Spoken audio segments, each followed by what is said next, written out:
জীৱন নাটৰ জবনিকা পেলালে বিদগ্ধ চিন্তাবিদ নিত্য বৰাই। অজস্ৰ গুণমুগ্ধৰ উপস্থিতিত নৱগ্ৰহ শ্মশানত শেষকৃত্য সম্পন্ন।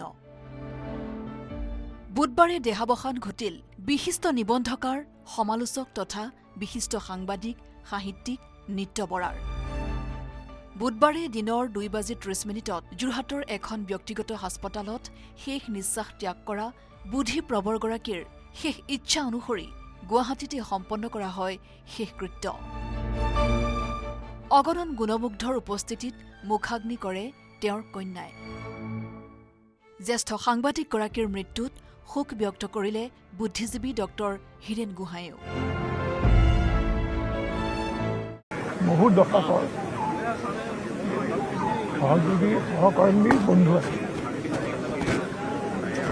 সুখ দুখৰ কথা পাতিছিলোঁ, বিপদে আপদে মান দিছিলোঁ দুয়োজনে, আৰু বহু ৰাজহুৱা কামৰ আমি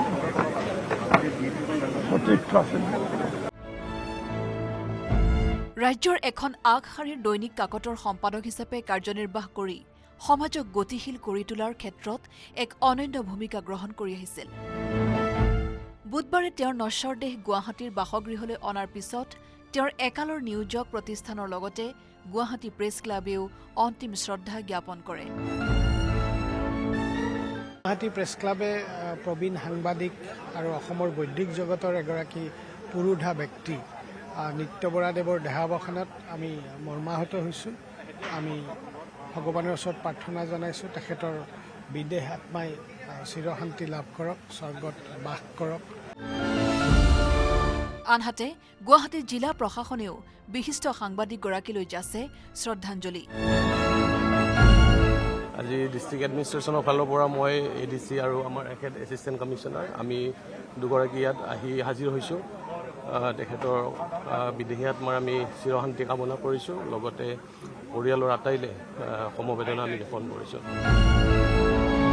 কৈশোৰৰে পৰা সাহিত্য সংস্কৃতিৰ সৈতে নিকট সম্পৰ্ক ৰক্ষা কৰি আহিছিল নিত্য বৰাই।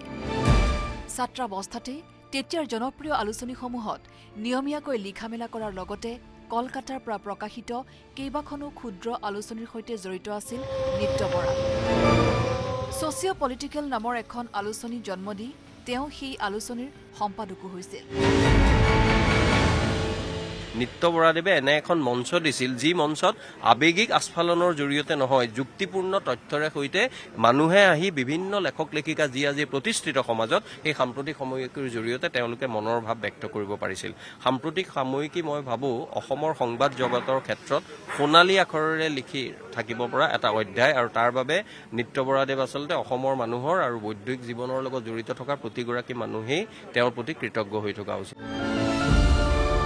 ভিডিঅ' জাৰ্নেলিষ্ট প্ৰভাস সিঙৰ সহযোগত গুৱাহাটীৰ পৰা ভাস্কৰ জ্যোতি শইকীয়াৰ report, news 18 Assam north east.